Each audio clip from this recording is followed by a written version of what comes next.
You ready? Showtime. On May 3rd, summer starts with The Fall Guy. Let's do it later. Let's drink a spicy margarita. Make some bad decisions. Yes!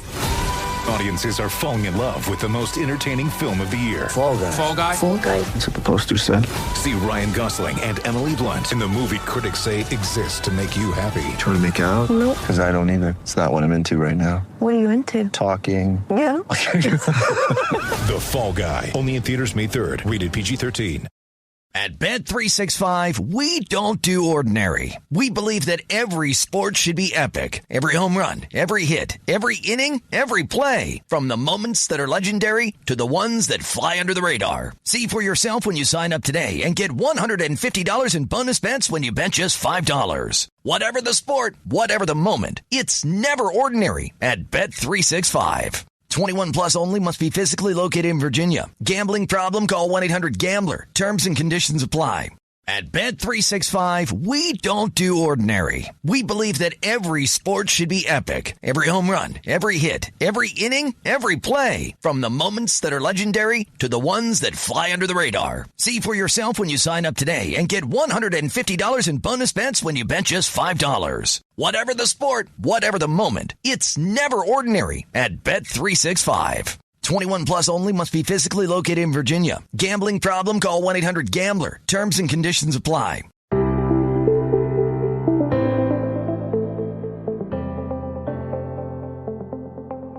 Hello and welcome to the Paddock and The Pavilion, the show that loves an inspiring series.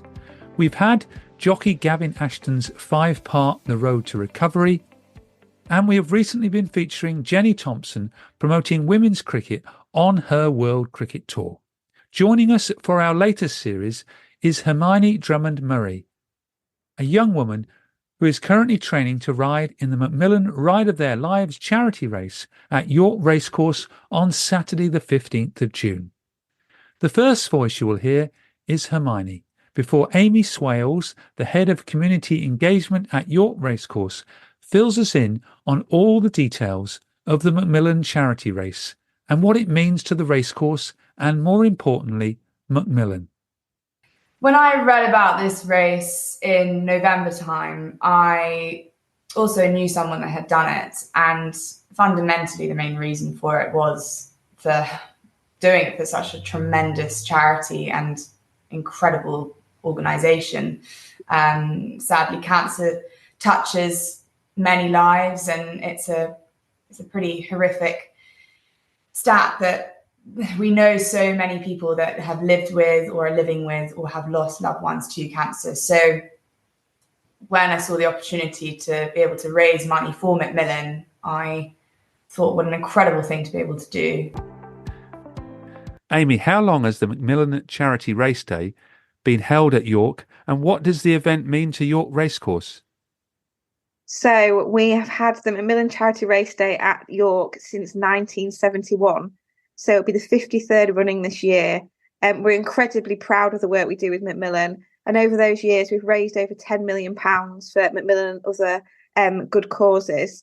It is at the heart of what we do at York. It's a partnership that we, as I've said, are incredibly proud of. It is Macmillan's single biggest fundraising event. I've worked with the team at Macmillan for over 10 years on this event myself. And it's just the epitome of what going to racing at York is all about. It's a friendly atmosphere on the race day. It's people getting behind a good cause together. It's every person that goes to the race day itself, a proportion of that goes to Macmillan. So just by attending, you're helping raising funds for Macmillan. All the profits from the day go to Macmillan.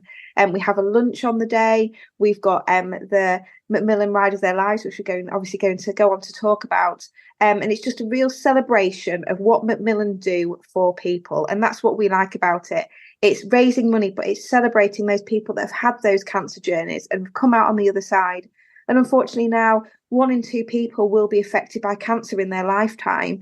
And so it's something that is close to many people's hearts. So we all get behind Macmillan on this day. And it's a massive celebration of what you can achieve with Macmillan and what Macmillan have achieved over the years as well. You must know the race day well. It must give everyone a very warm feeling when they're at York on the day. It does. And there's so many stories. So We have over 100 volunteers on the day. We have bucket collections around the racecourse, and those themselves raise in the region of £20,000. People just putting those notes in those buckets and supporting our raffle. And there's people that have been volunteering for years, and everyone's got a story of why they volunteer, why the race day is important to them.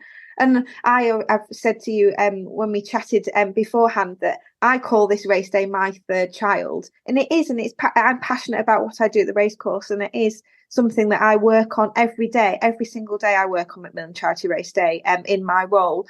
But it's central to other people's lives as well. People look forward to this day. And obviously we'll talk about the riders and how it's taken over their lives the last 6 months. But there's people that have worked on this day for years, and it means a lot to many people. So work on the actual race day probably begins the day after the next race. Exactly. To be honest, even now, we have a charity lunch on the race day itself, and we have an online auction that goes live at the beginning of the season. So that'll be going live for the Dante Festival in May. And there's already prizes there that we've had so many people that have been generous this year, and we're thinking, actually, we might wait for some prizes for 2025. So we're always in that planning cycle. It never stops. It must be a very popular day for racegoers, well, people going racing on there, crowd-wise. It is. So we'll have nearly 30,000 people there on that day as well. It's one of our big summer Saturdays. And obviously, when people choose why they come racing, many choose it because of a date in their diary, a big birthday. But because of it being Macmillan Charity Race Day as well, that's the reason that people want to come and support this day, and knowing they're doing their bit to help raise money for the charity. And like I say, since 1971, it's raised over £10 million. The race itself has been going for over 10 years, and that has raised over £1 million itself. So we're talking about big figures, but these big figures are only achieved by people coming on the race day and supporting the riders, supporting us with bucket collections, and supporting just by paying to come to us to see the racing. Turning to the Macmillan race, then, how do you select the amateur jockeys, and how many are there? So we have 12 in total each year. The selection process gets harder and harder each year. We do an online form that we send out in September the year before, and then we select by December. So they have a 6-month journey in time to raise money, get fit, and ride out. And those riders are selected based on three key categories. Is one, safety. So we have to essentially ensure that these people are committed to be able to ride on the Knavesmire. I'm sure we'll go on to talk about it soon, but the fitness that's required to ride and the skills that's required to ride is first and foremost, because essentially the Knavesmire it's a global platform for horse racing, and so we've got to make sure that everyone is going to be safe on the day. And then we really explore why people want to do the race. So it's a massive commitment. It does genuinely take over people's lives for 6 months. And I'm not hyperventilating when I'm saying that. It's everything that you've got to do for this ride. You're thinking about it day in, day out. It does consume you, and it's what's your driving force for doing this race? What's your reason for doing it? And we really explore that with our riders to ensure that they in the darkest days of winter, they've got something to draw upon to be like, this is why I'm doing this race. And then thirdly is there's a fundraising target for every rider. So we want to ensure that we can give as much money as we can to Macmillan. So they have to commit to raising £4,000 each to be part of the race. And we want to ensure when we're selecting these riders that they have either the networks or the support or the commitment to be able to raise that amount of money, because it is a large amount of money. In reality, the majority of those riders are smashing that target already. They've raised over £60,000, and they're well on their way to a 6-figure sum being raised by these 12 riders this year. So that's how we select them. It's a selection process where we start with an online form, and then we will do some telephone interviews with some of them, and then we get to meet the riders when we've selected them in December. So they're a really good group of riders this year, and it's fascinating to see how people go on their journey differently, but how they've all come together as a team, and they're not competing against each other. They have a WhatsApp group, they have monthly Zoom calls with each other, and it's great to see they've become a family. It sounds like a very detailed process. How many people do you get apply usually? So in the region of around 60 apply. Some years it's been less and some years it's been more. What we have done in recent years is really manage people's expectations of what they have to do. So we do expect a riding video and we do expect a detailed story of why they want to do the race, because it isn't, we have another thing that we call Jump of Their Lives, so the Macmillan Jump of Their Lives, and you can jump out of a plane from Macmillan, and that is the week before the race day itself. But that essentially is, you do some fundraising and it is a commitment of £1,500, but then you can jump out of the plane. Whereas with these riders, they have to commit to this journey, and we have to make sure that when we are advertising this, that we do say, look, this is what you're signing up for. So we would much prefer to have good quality applicants. If we had 25 to choose from that all knew what they were letting themselves in for, that's much better than having thousands of applicants from people that think it's just a case of signing up and turning up on the day. Yeah, riding a thoroughbred on a professional racecourse is not an easy task, is it? No, exactly. And these riders, their commitment to doing that, they're in terms of their fitness test, in terms of riding out every day. And many of these riders, the majority of them, have got full-time jobs or young families, and doing that around their wider lives is a massive commitment. And it is hard. I've ridden, but it's not many times I've sat on a thoroughbred, and I certainly haven't sat on a small saddle on a thoroughbred. So it's very the commitment they've got to have, and the determination and the guts to do what they do is amazing. Yeah, in front of 30,000 people as well. Exactly, and that buzz for them on the race day itself. So the stands are full. It's the first race. It's on ITV. We have there's the buzz around the parade ring. We've got press interviewing them. We've got them. Obviously, it's the first time many of them have kind of, sometimes they have a dummy run on the gallops, but it's putting those silks on for the first time. It's not routine for these amateurs. It's not as if they're a jockey doing this day in, day out.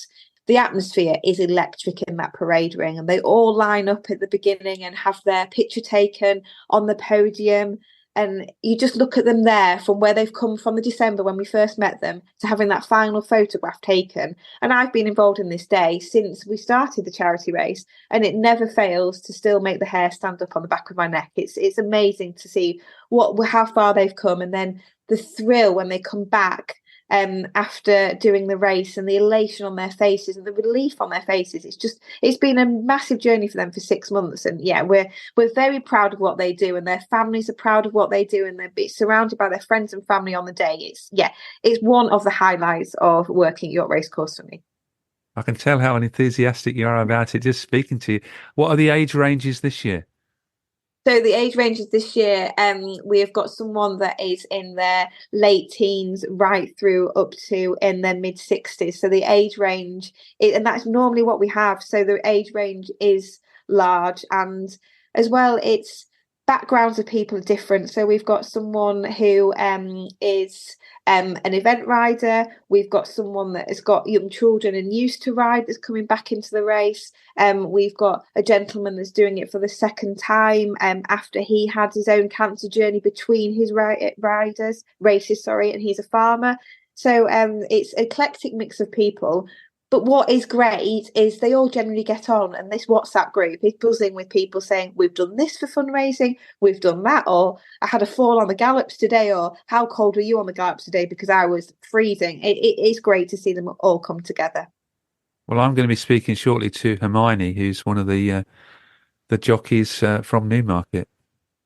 Yes, she's based in Newmarket, and we have geographical splits across the country, and we've got lots of them as well based around Malton, and they're going to Jack Berry House at Malton, and I know that the IGF have been great at supporting Hermione with the Peter Sullivan House. So yeah, it's amazing. It's great to see when they all come together, though. So they will be coming together at the beginning of June, when they have their fitness tests and when they have their riding tests as well. So they've all been meeting virtually on these WhatsApp groups, but they're all going to come together in the countdown to the day. Well, thank you very much, Amy, for joining me on the Paddock and the Pavilion. I hope that you were talking about December. I hope the sun shines for everyone on Saturday, the 15th of June. Exactly. I'm looking out the window now and we've got some sunshine. And so hopefully we'll be counting down to the start of our season, middle of May. We've had our head groundsman was saying since October, the last time we had 5 consecutive dry days was October. So we're hoping for some sunshine this summer. Well, let's hope so. Thank you very much. No problem. Thank you. Now it's time to hear from Hermione to find out all the hard work involved preparing for this Macmillan Ride of Their Lives charity race at York Racecourse. Hello, Hermione. Thank you for joining me on the Paddock and the Pavilion to chat about the 2024 Macmillan Ride of Their Lives. Hi, thank you so much for having me. How does that make you feel after just hearing from Amy Swales, York Racecourse's Head of Community Engagement? Very excited, a little bit nervous, but no, really excited. It's just a real privilege to be a part of such an amazing day and an incredible cause we're all raising money for. And you're one of 12. I am one of 12, yeah. So amazingly got picked to be one of 12. So hopefully we can do well through all the fundraising and on the day itself. Well, for our listeners, let's find out more about your own background. So what's your background and connection to horse racing? I wasn't brought up in the horse racing world. I was brought up in Scotland, but have been very horsey my whole life. I used to event and family have been involved with horses forever. And I fell into the racing world when I moved out to Australia. And I was out there for 4 years and ended up working on a stud farm out there, at Coolmore Studs in Jerry's Plains, and then ended up working for a thoroughbred marketing agency in Sydney. So moved back to Newmarket in June and am now working for a thoroughbred marketing and advertising agency in Newmarket. So racing has been not initially ingrained in my blood, but it's all it now is. And how many hours then do you work a week? So I work 9 to 5:30, 5 days a week. And your employees are very supportive of you doing the race, because it's a big commitment, but you do both jobs, isn't it? It's a huge commitment, but thankfully my boss and teams and everyone that's here have just been incredible and just so supportive and allowing me to do the additional training I need. And if I'm slightly late coming in from possibly doing 2 lots, my boss is very forgiving. So I'm incredibly thankful to the whole team here. Yeah, I know we're going to hear from Glen Reid from the Injured Jockeys Fund later, and he says you're squeezing in gym visits during your lunch hour. So it is a commitment, isn't it? It is. It's made me realise that I can fit a lot in a day, but those early bedtimes are definitely needed at the moment. Well, you should be sleeping well with all the work you're doing. Yeah, no, I don't have any trouble sleeping. The most obvious question to ask someone is, why are you doing this race?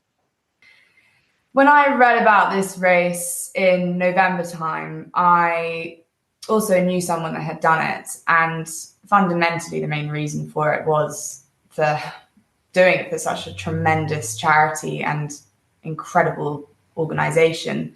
Sadly, cancer touches many lives, and it's a pretty horrific stat that we know so many people that have lived with or are living with or have lost loved ones to cancer. So when I saw the opportunity to be able to raise money for Macmillan, I thought what an incredible thing to be able to do. And being able to do it involved with horses. And since I was living in Newmarket, I thought, I should absolutely jump at the chance to try and apply for it. So it was very fortunately accepted. And it's now the journey has been very much kind of in full swing, and training's is in the thick of it right now. So yeah, I'm just so excited to be a part of such an amazing day, and the team itself, all the other 11 riders, all have their own story. And whether it's not they have lived with cancer or have lost loved ones, it's a real privilege to be able to do it. And is it a time in your life, Hermione, where you want to give something back? Because I know you had some sad news early this year when your dad passed away. Yeah, no, it definitely is. Sadly, in January, we lost my father, not to cancer, for other health complications. So the race day itself, he was given the kind of 6 months before Christmas, and the race day itself will mark almost to the day, the 6 months he was given. So the day itself will be, an amazing day, albeit slightly emotional.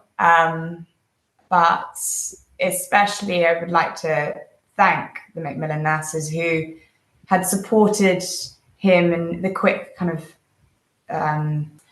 time he had left, and the support that they had given my mother since his passing.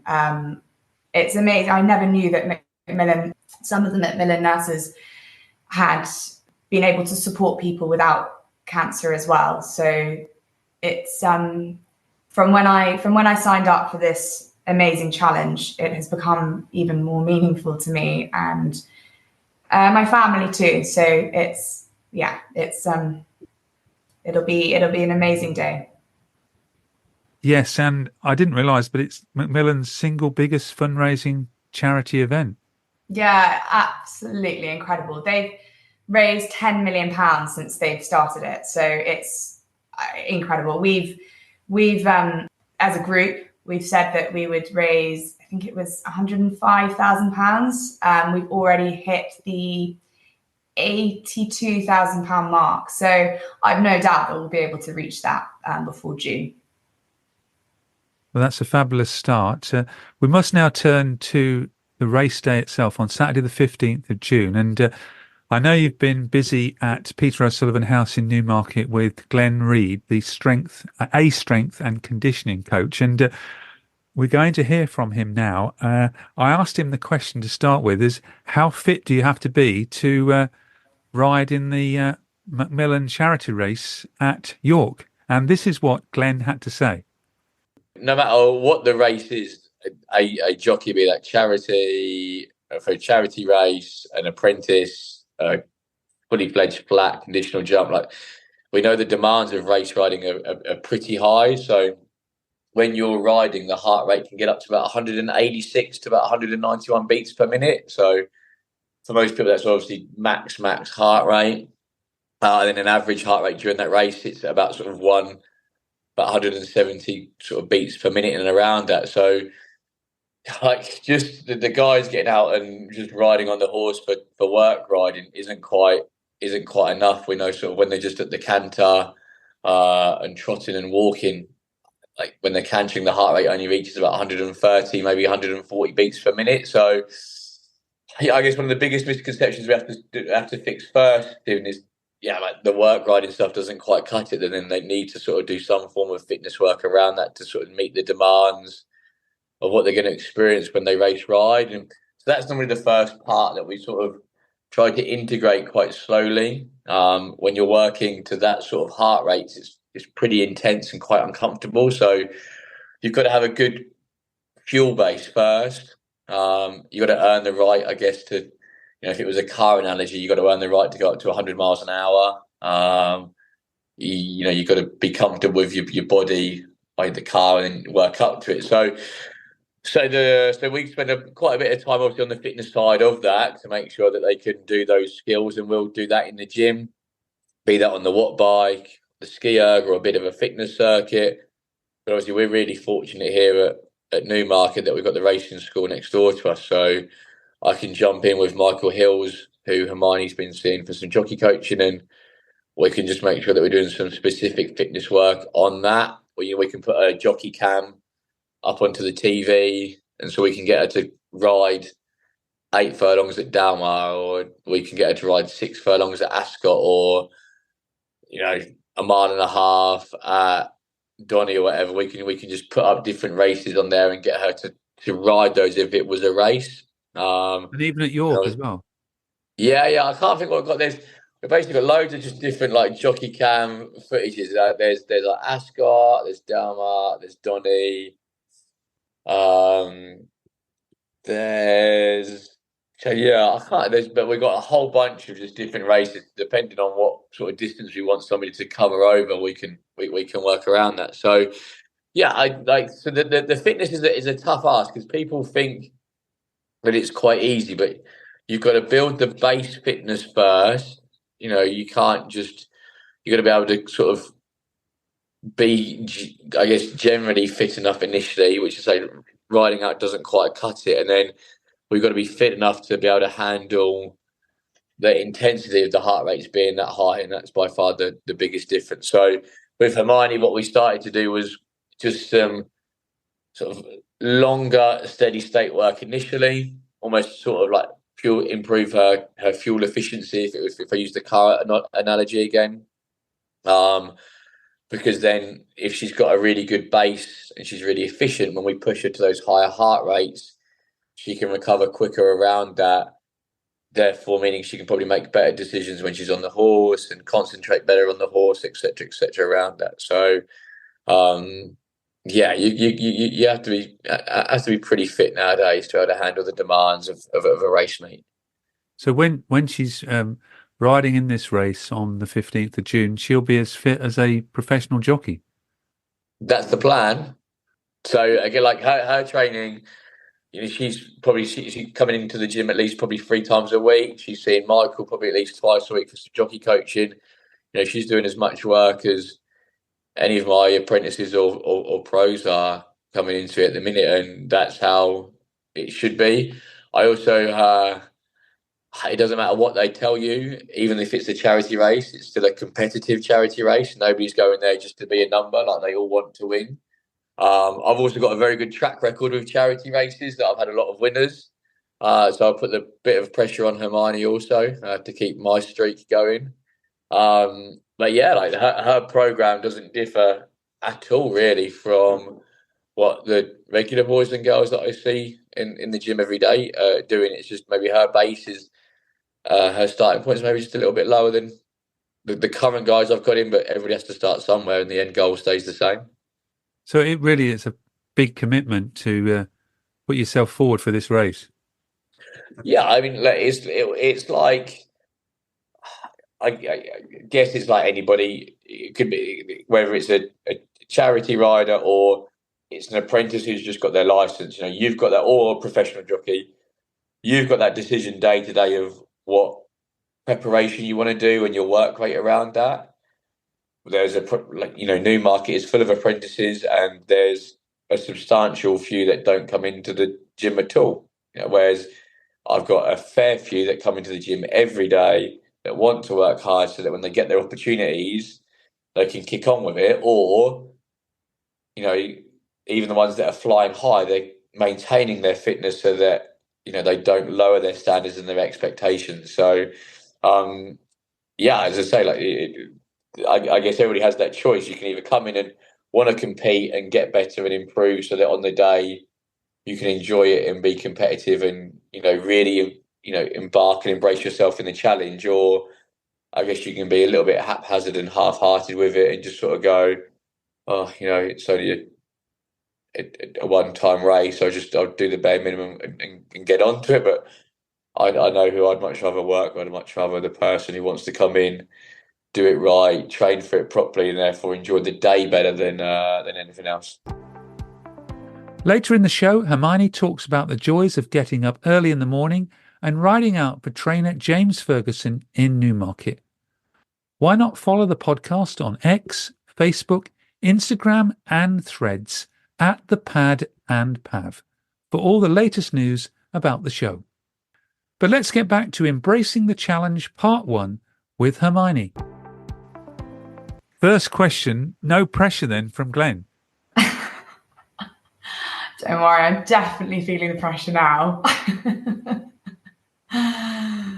He's got an amazing track record. It was one of the first things he said to me. So, oh, you've heard all that before then? We love a bit of pressure. You've heard all that before then? Yeah, I mean, when he showed me around, it was one of the first things he said.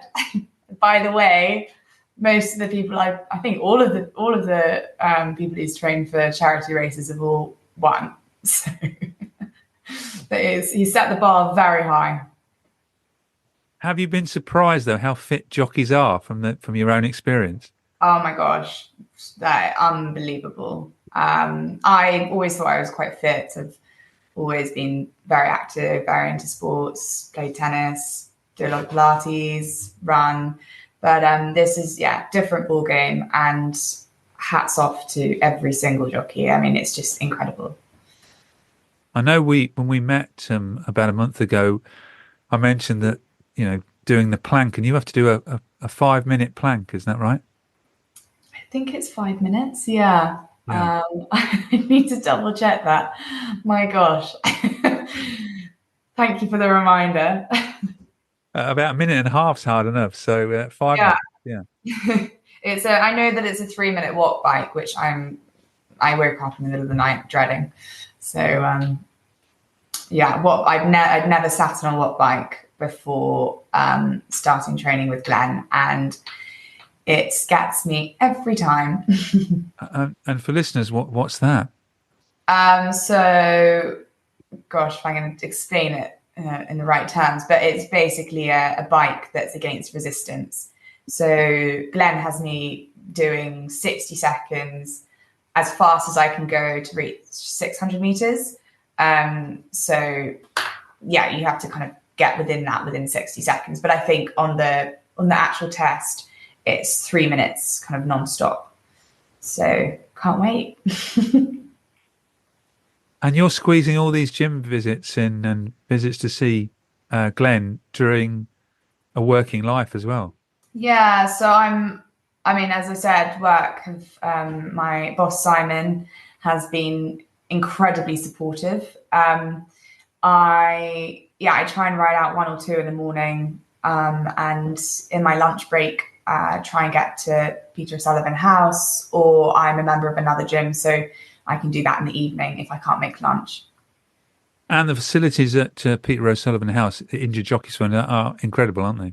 Absolutely amazing. And yeah, just everything you need there. Everyone that's there is really lovely, including all the people that go to the gym. I quite often see regulars there, and just seeing what they're doing, it definitely motivates me to keep going as I'm kind of nearly dying on the watt bike. And another person who is amazing, and we're going to hear from him again very shortly, is Glen himself. Oh, brilliant. Glen he's been absolutely amazing and such a support. Yeah, as soon as I kind of arrived there, I had no idea really what I was doing. And he's created programs for me that I can just follow. And for the first few weeks, it was, he's gave me 2 different sessions. And I went to him, a few weeks ago and said, actually, can we, kind of do something a little bit different now? And he's, massively upped, areas of cardio and, very much upped the weight. So, yeah, Glen's been incredible. Well, let's hear from him again. And in the second interview, I asked Glen about your progress and your future plans ahead of race day on Saturday, the 15th of June. The big question then is, how is Hermione doing? Yeah, she's doing really well. To be honest, she's she's work riding most mornings. She, as I say, she sees Michael Hills, the jockey coach, probably at least twice a week, and they're tough sessions because they're really specific to say that race riding fitness. Her getting used to just being on the mechanical horses also, and then within the gym, I say we're just focused on sort of 2 really, I guess, key things. The first is just getting her stronger globally. We know that when you're on the stirrups, you've got about 2.5 to 3.2 times your body weight of force going through those stirrups. So we need to have strong legs to be able to handle the positions that we need to hold. We also know that horses, can be quite keen. So we've got to develop that upper body strength. And then, the third part of that element that we've been working with Hermione is that fitness side. So Yeah, she's been cracking on. We use a program called Train Heroic to set her some sessions, like a bit of a program, and then I'll just work with her in the gym to make sure we're following that program and making sure that sort of each time round we're just progressing what we're doing. So, if that's a chin up week one, it might have been that we was only doing 4 chin ups, and now in week 5 we might be doing 6 to 7 per set, or we might have been doing a squat with 30 kilos and we're now doing a squat with 45 kilos, example. So she's just, again, as mentioned earlier, she's just really embraced the challenge of this charity race, and I think that's what we want, or that's what I'd want from people coming into the gym, is somebody that's really, it doesn't just see it as a charity race, wants to do the whole preparation around it, to be as prepped and primed as a jockey could be for an event on the day. So yeah, she's getting on really well. She comes in, she's easy to coach, she's easy to manage, she's bubbly, she's friendly, she's smiley, so that always makes my life a little bit easier. Doesn't matter what exercises I give her, she doesn't moan. Again, she just gets on with it, and off she goes. So yeah, we've obviously got quite a bit of time prior to the race, and she's already flying. So I think by the time we get there, it will be hopefully a breeze for her. So 2 months out from the race now, what's the plan for the next 2 months? So the plan, really, is just to try to, push the fitness a little bit further, work for that stuff with those higher heart rates for a longer period. It's continuing just to get her strong in and around that. And just the biggest part will be just keep her motivated in preparation for the race. We started training quite a bit out from it, I guess.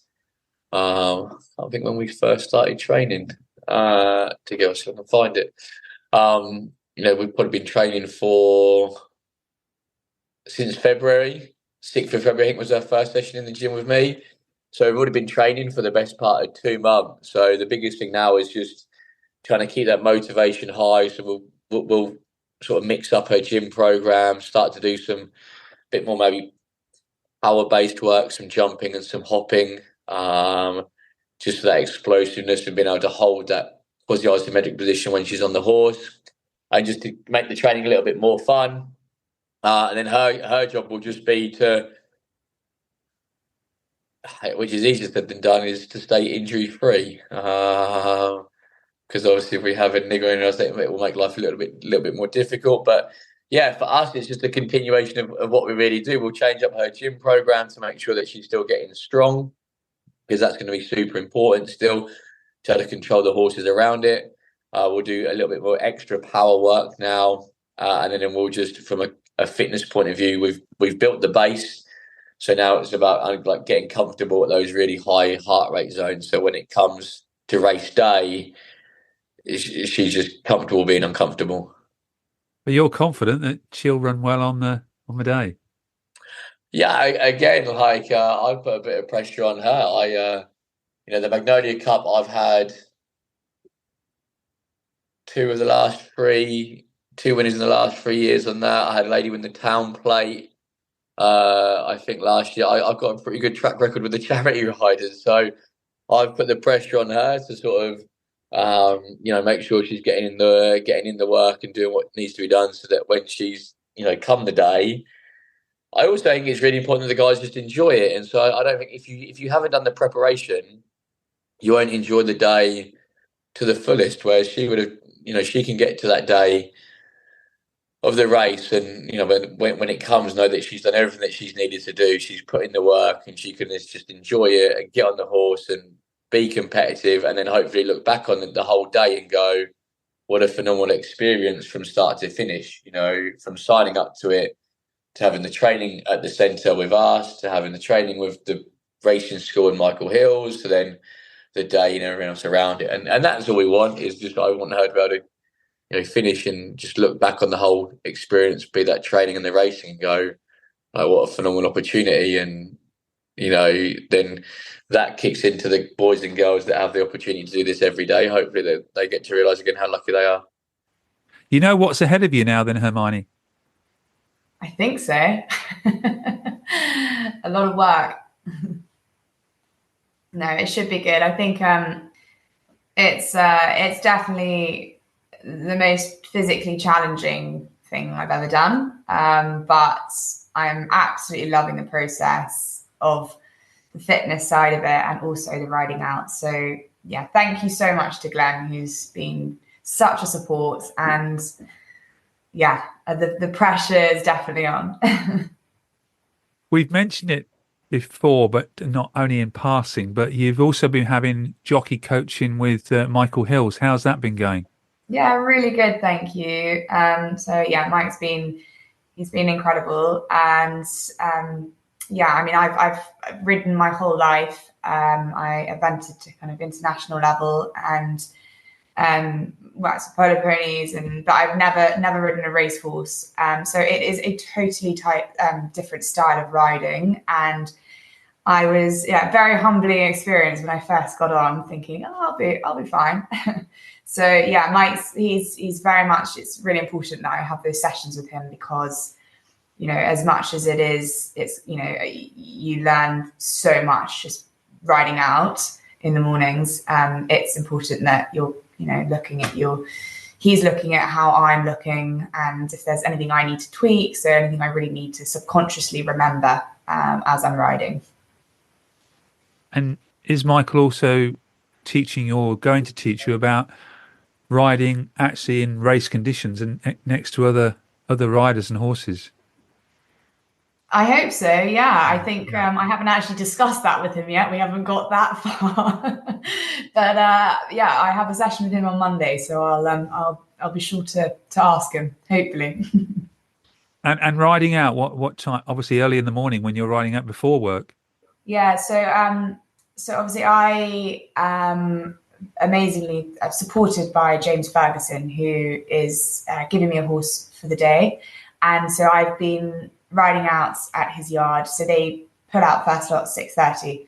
So my alarm goes off about 5:25, which gives me enough time to make a quick coffee and jump in the car and get to the yard for about 6 o'clock. So yeah, so it's a nice early start, but I'm an early riser, and it is, I would say, it's, I think, one of the best ways to start the day. It certainly gets your blood up and you feel very awake the time you get to the top of the heath. Yeah, you must have had some wet, cold mornings so far. Yeah, the first week I started riding out was early January, and I think I've not done a British winter in about 5 years. So it was -7.5 degrees that morning, and I could not feel my fingers by the end of that morning. So if anything, it was in the depths of the winter when it was that cold, or when it was pouring with rain. It's a good incentive that the spring is coming, which very much felt like it this morning, which is a relief. Well, the weather should only get better now. Have you got a horse now that you're going to ride on the 15th of June? Yeah, so James has kindly given me the option of 2 different horses. So just depending on how I bond with each one, we'll see how we get on closer to the day. But I'm riding a few different horses now, which is great, and it's very good for my riding because, you know, every time I'm riding something else, it's dealing with a different type of horse. So yeah, but I'm kind of regularly riding those 2. Which is great. So it's been really lovely getting to know them, and they've been very, very good to me. They've looked after me, which is great. James Ferguson and all the people that work at his stable are giving you tremendous support. Yeah, no, they are. James and his whole team have been incredible with their support, and have very much made me feel welcome in their team. So yeah, incredibly grateful to them, and they've, very luckily put me on some great horses that have looked after me. So yeah, to James, his assistant Tori, and to everyone there, it's been great, and they're a wonderful team. Because they've got this amateur jockey turning up at a working yard every morning, where haven't they? Yes, I know. So they put a bit of trust in me to hopefully not do anything too drastic. But yeah, I think we're getting the hang of it, and there's often times where I'm asking for advice from the work riders to James and Tori. So everyone's been really helpful and very open with their kind of advice and help. So that's very lucky. It must be an experience just to see how a racing yard works. Yeah, it is, absolutely. I mean, it's an incredibly slick operation, and the care and the love and the attention to detail that goes into looking after these incredible athletes is amazing, and the welfare that goes with it is next to none. So I'm very lucky to be at such an amazing yard, and James himself is he's great, and he's got a good sense of humour. So on those days when I'm not looking so glamorous going up the heath, there's always a fun remark to go with it. Well, keep up the good work there. I think it's now time we ought to mention your sponsorship for race day and for Macmillan. I know when we met before, you've actually sold one of your legs, haven't you? Yeah, well, I think actually since we met, I've managed to sell the four logos on two on each side of my breeches. So yeah, I've had an incredible support so far, and through everyone that's donated, family, friends, to larger sponsors, I'm incredibly grateful. At my dad's funeral, we had raised just over £1,800, so the support has been tremendous, and I'm so grateful to everyone that has done so. It's given me a huge amount of encouragement and confidence through everything. But yeah, so the four slots on my legs I've managed to sell. I think there's still a few kind of options for logos. Haven't figured out where else, but possibly on my arm and on my kind of whether up by my neck. But yeah, so the 4 spots I've managed to sell off to bigger sponsors are Waikato Stud in New Zealand, the Racing Post, Knight Frank España, and Tattersalls. So yeah, incredibly grateful to their support, and hope to kind of do them all proud on the day. Yeah, you've got some big names there. You're going to be like one of these Formula One Grand Prix drivers with all the sponsors all over you. Gosh, I know. Well, hopefully we can fit in a few more.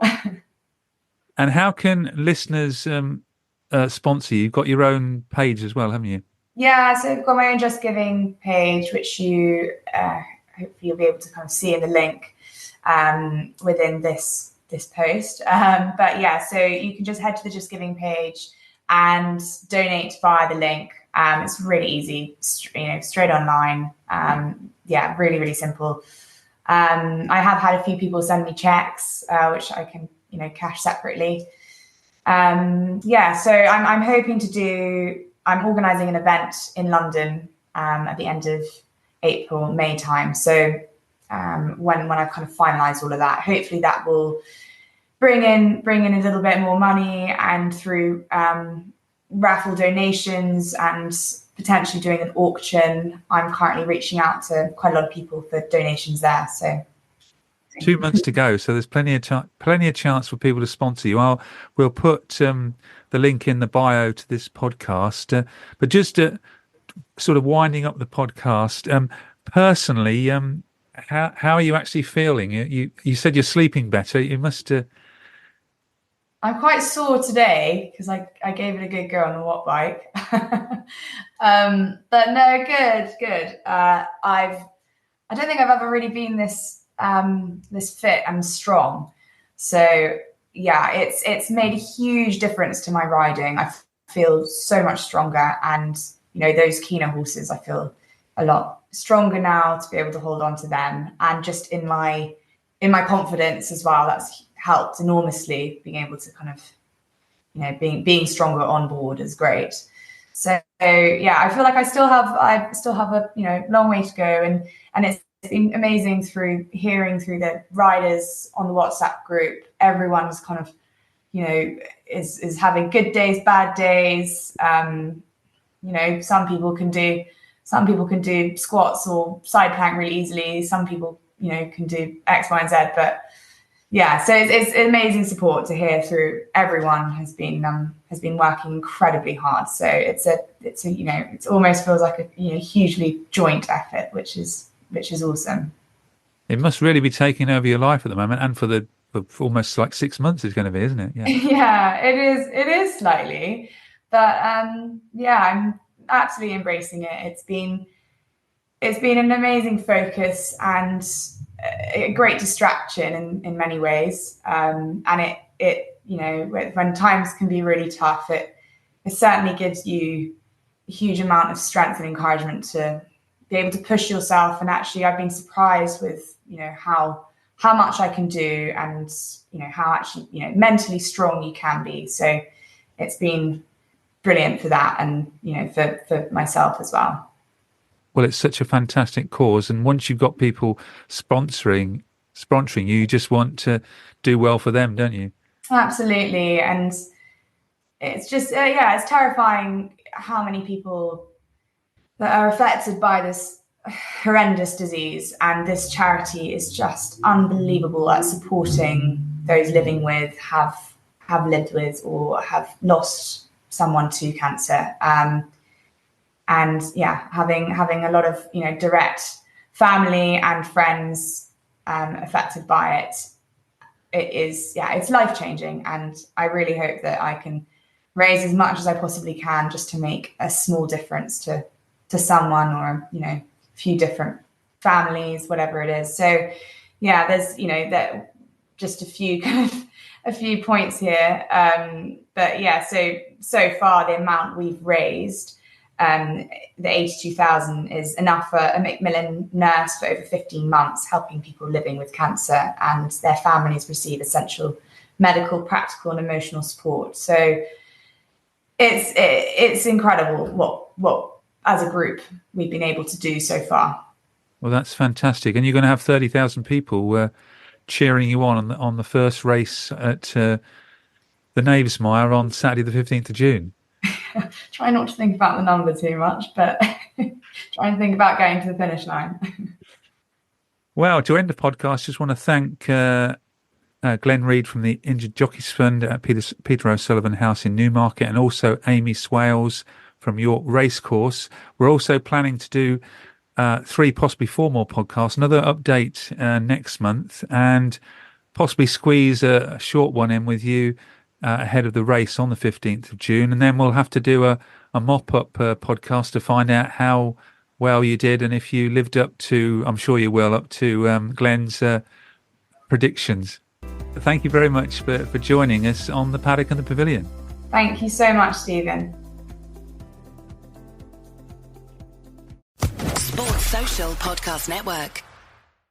At Bet365, we don't do ordinary. We believe that every sport should be epic. Every home run, every hit, every inning, every play. From the moments that are legendary to the ones that fly under the radar. Whether it's a walk-off grand slam or a base hit to center field. Whatever the sport, whatever the moment, it's never ordinary at Bet365. 21 plus only. Must be physically located in Virginia. Gambling problem? Call 1-800-GAMBLER.